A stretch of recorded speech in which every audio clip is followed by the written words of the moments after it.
বিৰাট ভাগৰ লাগিছে দেই আজি। পালিহি।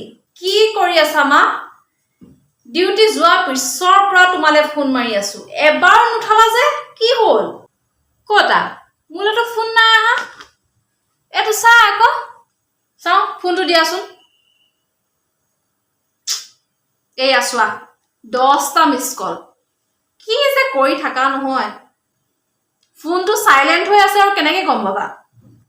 কেনেকে চাইলেণ্ট হ'ল? জানো পাই, মই হলে এইবোৰ চাইলেণ্ট টাইলেণ্ট নাই কৰা দেই। মই এই ফোনটোৰ কথা একো বুজিয়ে নাপাওঁ মানে। এটা কাম কৰচোন, তই মোক ভালকে শিকাই দেচোন। মা, এতিয়া যে এইবোৰ কথা কৈ নাথাকিবা আৰু দেই। মই নোৱাৰো পাই। মই চাইলেণ্টৰ পৰা আঁতৰাই দিছো। ভাগৰ লাগিছে আৰু এনেও তোমাক একেটাকে শিকাই থাকিব লাগে, তুমি বাৰে বাৰে সুধিয়ে থাকিবা। মই নোৱাৰো এতিয়া। হ'ব দিয়া, তুমি ভাতটো দিয়া, মই মুখ হাতকেইটা ধুই লওঁগে। হ'ব দে, তই নোৱাৰ যদি নালাগে, তই মুখ হাত ধুয়েকে যা, মই ভাতটো বাঢ়োংগে। এইখন আকৌ কোনে ফোন কৰিলে? হেল্ল' মেম, আমি বেংকৰ পৰা ক'লোঁ। আপুনি কুঞ্জ বৰা হয়নে বাৰু? মই কুঞ্জ বৰাই কৈছো। কওকচোন, কি কাম আছে? আচলতে আপোনাৰ ATM-ক লৈ এটা জানকাৰী দিবলগীয়া আছিলে। মানে আপোনাৰ ATM-টো ব্লক হৈ গ'ল, মানে বন্ধ হৈ থাকিলে। কেনেকে বন্ধ হ'ল আকৌ?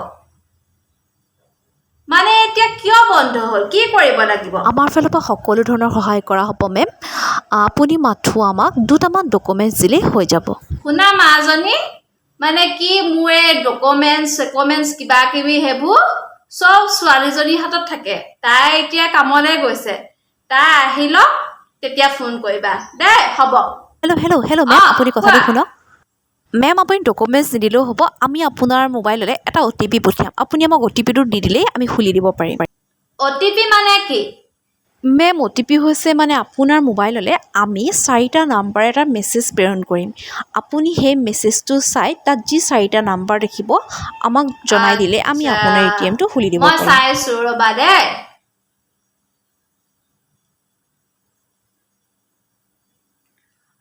হেল্ল'। হয় মেম, কওক, শুনি কিবা আছোঁ। নাম্বাৰ 4টা আহিছে। হয় মেম, আপুনি নাম্বাৰ 4টা আমাক দি দিলে হ'ব। 3942।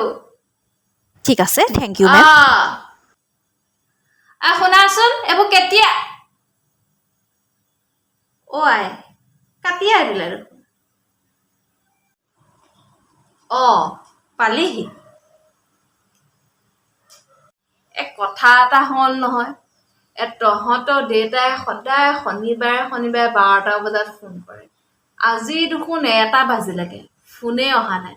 ফোনটো চাচোন, আকৌ কিবাহে চাইলেণ্ট নে কিবা কিবি সোপা হ'লেই নেকি? চাচোন চা। উফ ৰাম, দিয়া। ক'তা চাইলেণ্ট নাই, আৰু ইয়াত মিছ কলতো নাই। ফোন কৰাই নাই চাগে, তোমাক পাহৰিব পাৰে।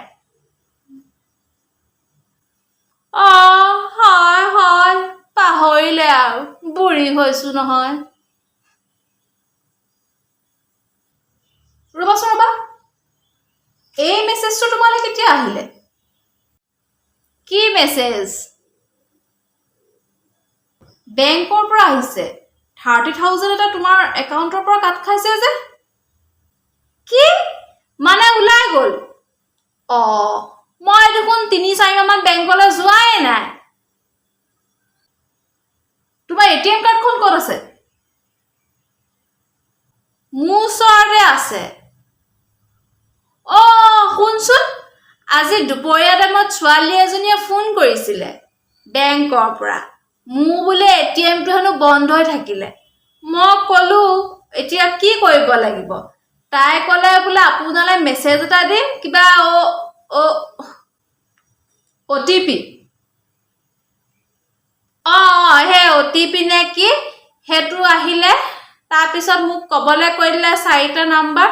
মই কৈ দিলো। এতিয়া খুলি গ'ল চাগে। এইবোৰ কি কৰিলা? এইবোৰ ফেক কল আছিল। এহেঁতি এনেকে ফোন কৰি মিছা কথা কৈ মানুহৰ বেংকৰ পৰা পইচা লুটি থাকে। উফ, তুমি সঁচাকে একো নাজানা দেই। এনেকুৱা ফোন আহিলে OTP দিব নালাগে। কি যে অকৰা কাম কৰা নহয়। এই 5 বছৰীয়া ল'ৰা ছোৱালীয়েও জানে এইবোৰ দিব লাগে নে নালাগে। কি যে কেঁচুৱা হৈ আছা। কিন্তু মই জানি বুজি কৰা নাই অ।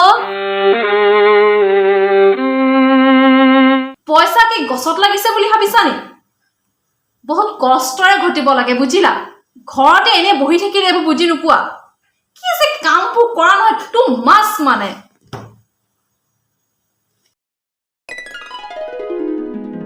অমা, মা কি কৰি আছা?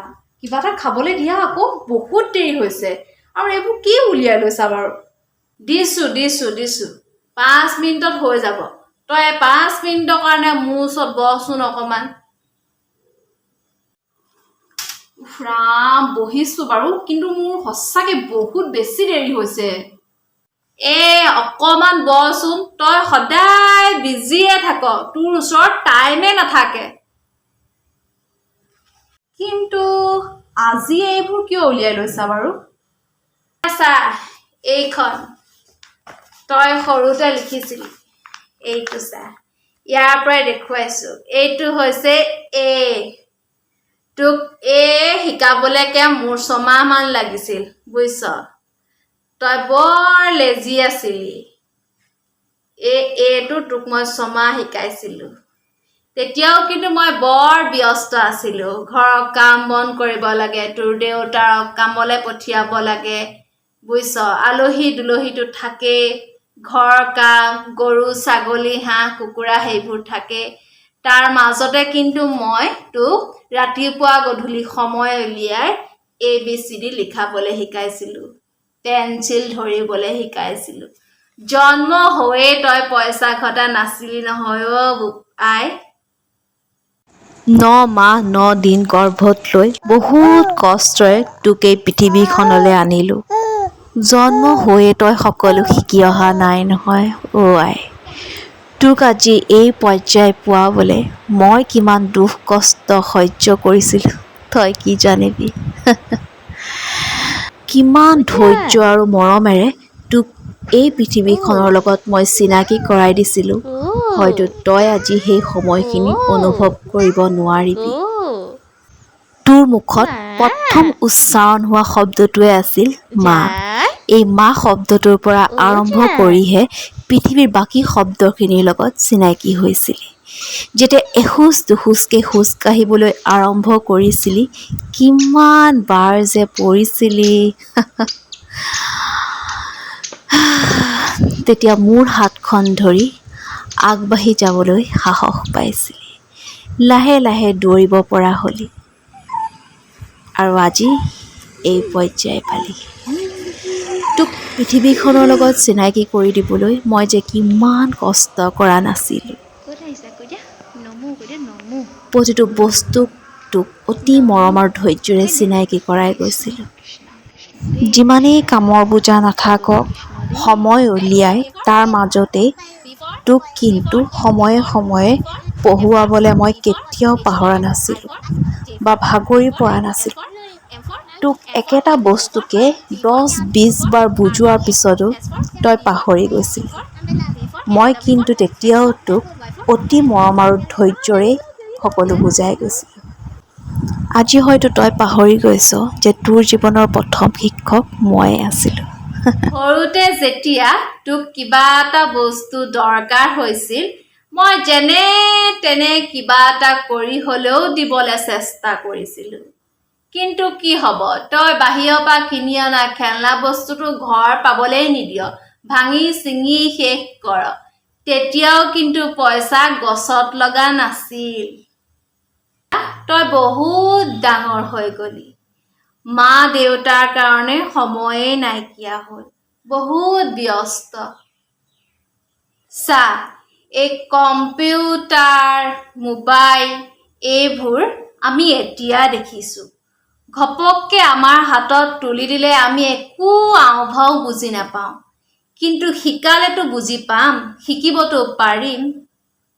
জন্মতে কোনেও শিকি নাহে, লাহে লাহেহে সকলো বস্তু শিকে।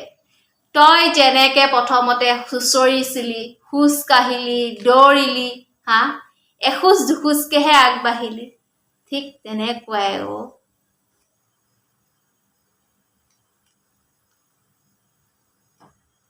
হেল্ল' ৰিয়া শুনচোন মোৰ এই দুদিনৰ মিটিং কেঞ্চেল কৰি দে মানে মই দুদিন ছুটি ল'ম নাই গা বেয়া নহয় মা আৰু মই অলপ ফুৰিবলৈ যাম সেইটো কাৰণে এই দুদিন সকলো কেঞ্চেল কৰি দে ঠিক আছে কি ছুটি লৈছ বাৰু দে মাৰলে যে সময় অকমান উলিয়াইছ তাতে তই ইমান ব্যস্ত